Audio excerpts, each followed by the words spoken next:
Can the rally keep going, or has it run too far too fast? Edward Jones, principal and senior investment strategist, Mona Mahajan joins us now. Mona, what are your thoughts about what we've seen even this week and what it's going to mean for next year?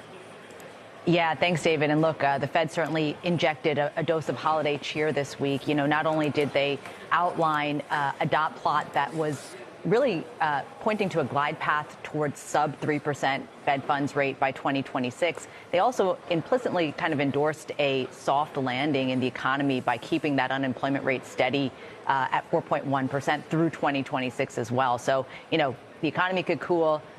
Inflation could come down, but we won't see a meaningful uptick in the jobless rate. And I think that does speak to, you know, that would be the primary mechanism that we would see any sort of recession play through. And they have indicated that they see potentially a soft landing in the market. So that's a fundamentally pretty good backdrop. We do think markets have run pretty far, pretty fast, but we don't see anything that could derail the momentum fundamentally through year end. Now, all that being said, a couple of things to point out. One, the nature of this rally has shifted a bit in the last few weeks. It's not the Magnificent Seven. It's not tech and AI leading the charge. It's actually a bit of a broadening of market participation. Small caps have shown some leadership. We've seen areas like real estate, even utilities, all interest rate sensitive parts of the market that have picked up a bit. We think that theme can continue through 2024.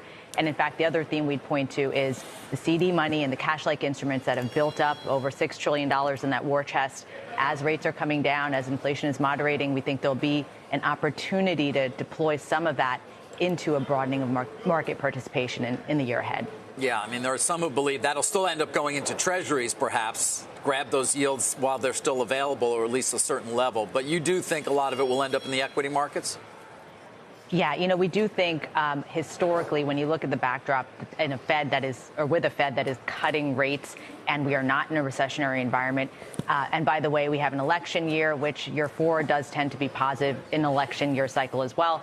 All that does come together nicely in an equity environment that could be positive in 2024. You know, from a fundamental perspective, you have earnings growth, maybe not the 12% that markets are expecting, but 5 to 10% does seem reasonable. And you have potential for valuation expansion as well. So we do think using periods of volatility, which we think, you know, will still emerge, especially after these strong runs, but that they won't deteriorate into something more nefarious, a bear market type environment. So really using that volatility, if you haven't gotten involved or if you haven't positioned for a broader market leadership, that's your opportunity to do so. And we do like your point on bonds as well. We think that they have some room to run as well. But so you expect 5 to 10% earnings growth next year.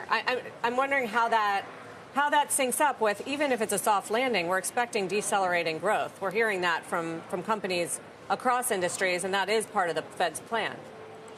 Yeah, you know, we do think the first half of next year we will see softer growth, and we're starting to see not only some cooling in the labor market, but some cooling in consumption as well. And so we do think the first couple of quarters can be softer, but as we get this environment where the Fed is cutting rate and inflation is coming down, the consumer will likely start to pick back up again. And so we do see a reacceleration in the back half of 2024 that will probably drive better earnings growth and especially better margin potential as well.